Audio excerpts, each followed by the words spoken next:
Admittedly, we've touched on many of the issues that people have brought up, but I will mix in some others here. Let's do a handful anyway, and then I'll let you go. From Leon Smith, I don't think there's any relation. Any Leons in the family? No, the middle name of a couple people, including my dad. But all right, well, there you he's go. Using a Twitter handle. I don't think he even knows how to use Twitter, so I don't think it's that. All right, well, this one brings up a name that I don't think we've even discussed at this point. Let's say the Celtics don't get Clint Capella or Anthony Davis. Who are some other names they could go after? Is there anyone that you would add that beyond who we've already discussed?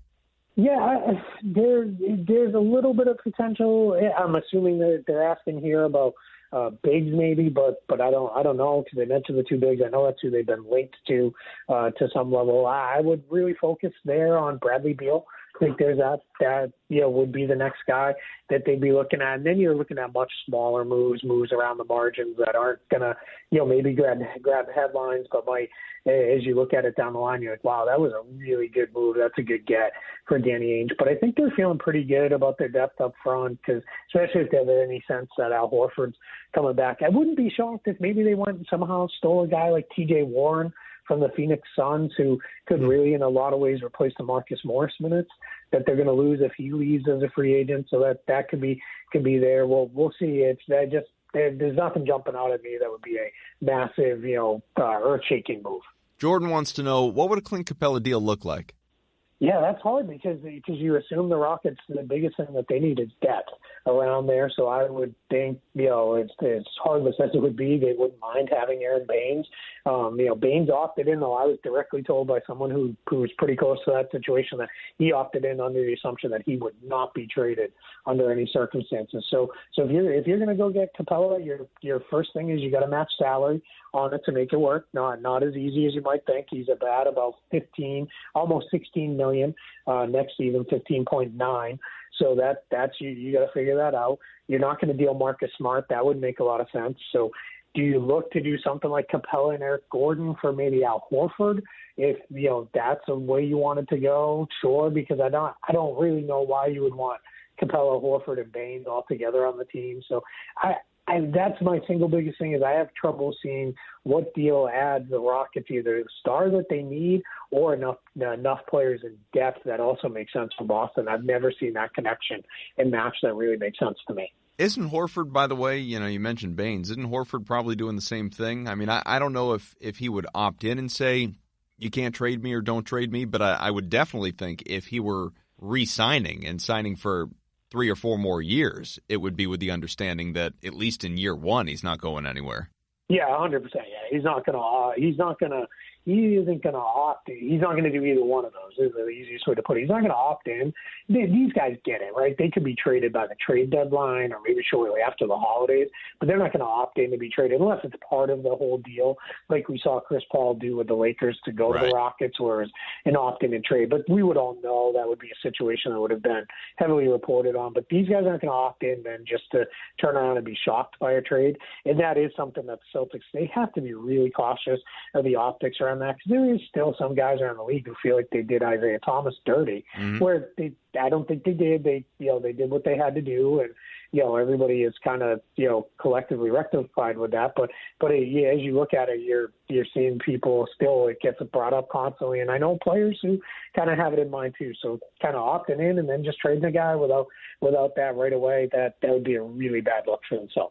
I know sign and trades don't really happen much in the NBA at this stage of the game, and you've tweeted about that and written about it, I think, as well. But Daniel wants to know, can you paint us a picture of a possible sign and trade where Kyrie signs with Boston, then's flipped to Brooklyn? Would we get a massive trade exception? Could we use that trade exception in a deal for a player like Mike Conley? What would Brooklyn get hard capped due to the sign and trade? How does all of that play out if it were to happen? Yeah, so they could get a pretty monster trade exception. The only way that happens is if you're trading them and you're bringing no money back in, then you could do that. You could get a pretty huge one. Technically, you could get one big enough that Mike Conley could fit into it, or pretty darn close. The thing is, though, what happens in sign and trades is you have this whole idea of what's called base year compensation. So unless you're signing and trading a guy directly into a team's cap space, they don't count for the same going out as they do coming back. It's really complicated. That's why we rarely see them anymore.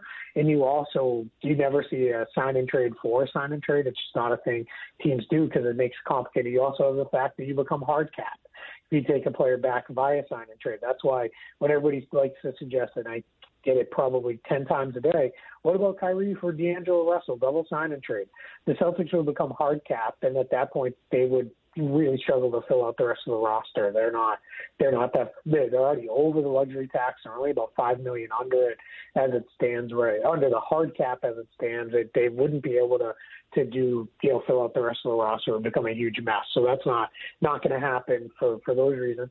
You also have the fact of why in the world would the Boston Celtics want to do the Brooklyn Nets any sort of favors by doing this? And why would the Nets want to do the Celtics any sort of favors by letting them build this massive trade exception? The Nets would just sign Kyrie outright with cap space and move on from there. They're not going to do anything to help a division rival get better down the line when they know they're going to have to beat that team on the floor in the coming months anyway. Yeah, at least from the Celtics' perspective, to answer that question from you, I think Danny Ainge has shown, he helped facilitate deals to effectively get LeBron and Kevin Love both to Cleveland and build, that team that went to the finals 4 straight years. So Ainge has shown that he will do whatever it is to help himself in the trade, even if he's helping somebody else in the process. So you lose Kyrie for nothing, but you get a massive trade exception. You can deal for Conley or whomever else. Then, I don't know, maybe there would be motivation for Ainge. But as far as why would the Nets help the Celtics, I totally get that part of it. We have the only thing I would Sorry. The only thing I will say with that is remember, though, when Ainge did that, the Celtics were expecting to be really bad for at least the next few years. They were bottoming everything out. So that's a good point. They're not where they're hanging around this point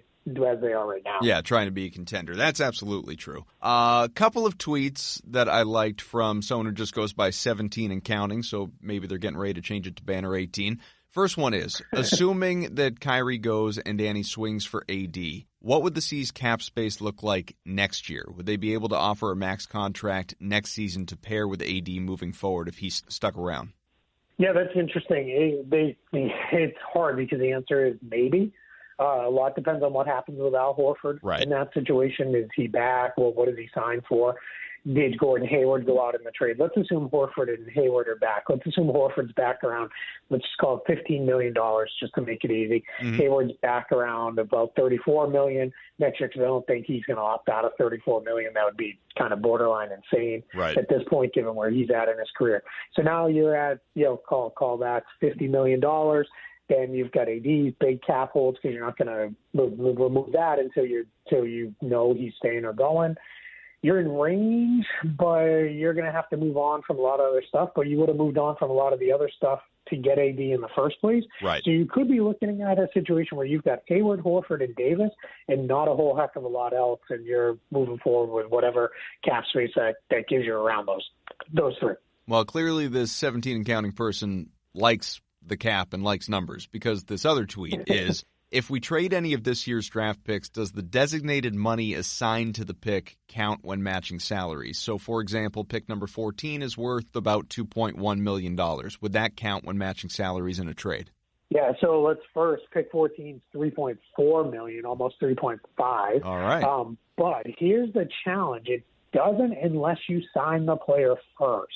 So let's go back. We just talked a little bit about Celtics helping the Cavs build up their team. If you remember, when they got Kevin Love, the Cleveland Cavaliers signed Andrew Wiggins before they made the Love trade, and then we all had to wait 30 days. We all knew exactly what was happening, and we were all playing the stupid games of, look up the roster, and Kevin Love's still a Timberwolf, and Wiggins is still a Cavalier, because that's how they needed to use Wiggins' salary slot towards matching. But until a player signs, a draft pick towards salary matching has a value of 0. There is no towards salary matching. Obviously, it has value in terms of a trade piece, but towards salary matching, value is 0. But if you sign the player, then you have to wait 30 days and match, and that is a path for the Celtics to get Anthony Davis. They could pile a couple of those picks together, get up to about $6 million more or so in matching to get there, and that could be a way we see that go, which would be really confusing because then you'd see Boston draft guys who are never going to play for the Celtics, but where the Celtics had at the draft. But then it's an additional 30 days on top of it before that happens. And, and then Anthony Davis finally gets introduced to the Celtics sometime in August, which is, would be a completely wild scenario. From Hans, and we've talked about a lot of these names, right? Terry Rozier, Mike Conley, Bradley Beal, on and on. Ricky Rubio's been out there. What is plan B for the Celtics if Kyrie walks and AD is traded elsewhere? I think first is see if you can get Rozier back on a reasonable contract. See if you can bring him back, pair him with Marcus Smart, and there's your 2-point guards, and off you go. If not, then I do think there is something to the Rubio stuff. Whenever you start hearing things so early, that to me says there's something there. Plus, my kind of joking shtick there is he's a guard who can't shoot, so of course Danny Ainge loves him because he loves everybody who was the opposite of what he was as a player. Yeah, apparently I don't get it. But I think there's also a sense of maybe we just run this thing forward with Marcus Smart as the primary point guard. Let him really be the lead ball handler, and you can do a lot of things. In a lot of ways, he is their best pick and roll operator outside of Gordon Hayward on the team. He does really well. He as much as he's improved as a shooter, and we like to talk about the improved shooting last year, his single biggest improvement since coming in the NBA has been as a playmaker for others. He is now to the point where he's actually pretty good at it. Mm-hmm. So I think there's a sense of it might be time to really just run with Marcus as a starting point guard and see what you have, especially if this is going to be a little bit of a transition bridge type year. Find out, because then next year you still have him around, and then all right, well, he really is more of an off-the-ball guy, a secondary creator. We need to go get somebody else to do the lead ball handling. Yeah, I don't think people really remember, going back to college, going back to year one, not much of a passer, not a very good one. Then obviously, the playmaking skills have in recent years really taken off. So you're right. You're absolutely right about that. Last one here, and we'll call it a show at that point, at least your portion of it. From Eli. Best options for point guard next season, assuming both Kyrie and Rozier are gone. So we already basically touched on that. Do you think that Rubio is the guy that they target at that point? Do you think it's still, swing big for someone like a Conley or a Beal, or is there just another name among potential free agents that could be available that you do like? Yeah, I do think that there is a good chance that you could see Rubio again. There's something there. It's not going to be Kemba Walker. Put that out of your mind. That's not happening. They do not have the cap space to go sign him. Even if everybody leaves, they're not going to. No, that's not going to be the case. I'll mention some names for you, by the way, as well. There's, Pat Beverly is going to be a potential mid-level guy. There, Jeremy Lin, who obviously just won a championship, and it would be something of a homecoming for him. Devin Harris, Trey Burke. These are some of the names that could be available that might make some sense. Yeah, the guy I like, because I obviously mentioned him already, is Rubio. I think Ainge would love to put Beverly and Smart together as a defensive backcourt. Good Lord, that would be incredible to watch. There, you could even look at guys who are a little bit further down on the pecking order, not going to get people super excited, but are good, solid players like Darren Collison, Corey Joseph.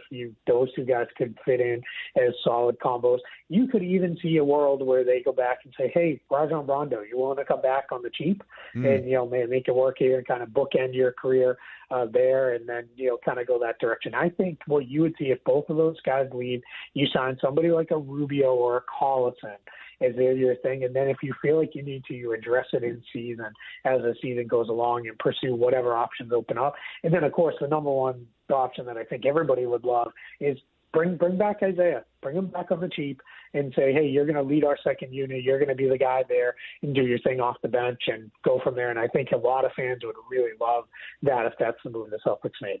Well, you can bet nobody got rid of those jerseys. Those would make a quick comeback, that's for sure. Keith Smith from Yahoo Sports, from Real GM, Celtics blog, other outlets, and the guy who's going to be blowing up your Twitter feeds almost as much as Woj and Shams and all those guys. Going to be making crazy noise over the next little while here as we get closer to free agency and around the draft and everything else. So, Keith, thanks so much for carving out some time for us, and hopefully we'll talk again a little bit later on this summer. Yeah, absolutely. I appreciate it. Thanks for having me.